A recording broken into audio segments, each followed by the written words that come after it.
In the 7th year of Jehu, Jehoash began to reign, and he reigned 40 years in Jerusalem, and his mother's name was Zebiah of Beersheba.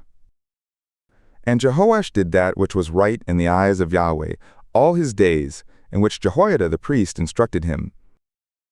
Nevertheless, the high places were not taken away. The people still sacrificed and burned incense in the high places. And Jehoash said to the priests, "All the silver of the hallowed things that is brought into the house of Yahweh, the silver from a man who passes over to be numbered, the silver from the estimation of souls, and all the silver that comes into any man's heart to bring into the house of Yahweh. Let the priests take it to them, every man from his acquaintance, and they will repair the breaches of the house, wherever any breach will be found."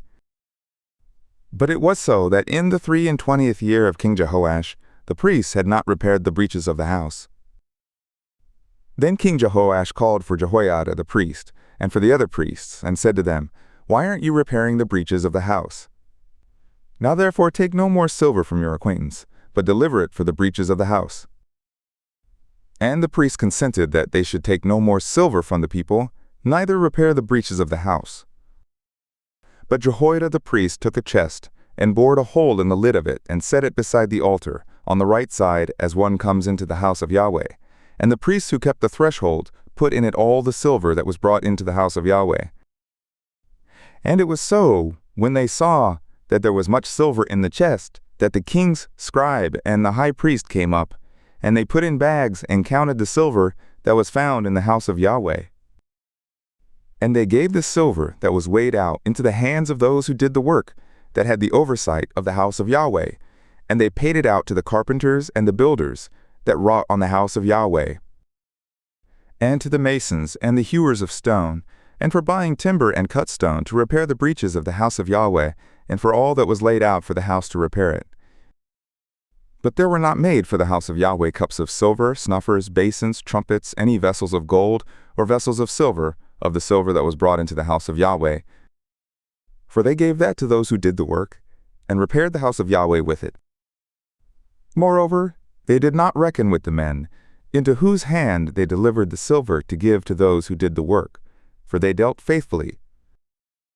The silver for the trespass offerings and the silver for the sin offerings was not brought into the house of Yahweh, it was the priests.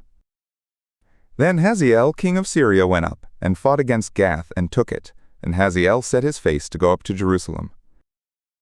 And Jehoash king of Judah took all the hallowed things that Jehoshaphat, and Jehoram, and Ahaziah, his fathers, kings of Judah, had dedicated, and his own hallowed things, and all the gold that was found in the treasures of the house of Yahweh, and of the king's house, and sent it to Hazael king of Syria, and he went away from Jerusalem.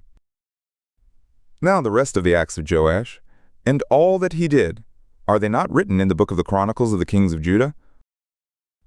And his slaves arose, and made a conspiracy, and struck Joash at the house of Millo, on the way that goes down to Silla. For Josakhar the son of Shimeath, and Jehozabad the son of Shumer his slave struck him, and he died, and they buried him with his fathers in the city of David, and Amaziah his son reigned in his stead.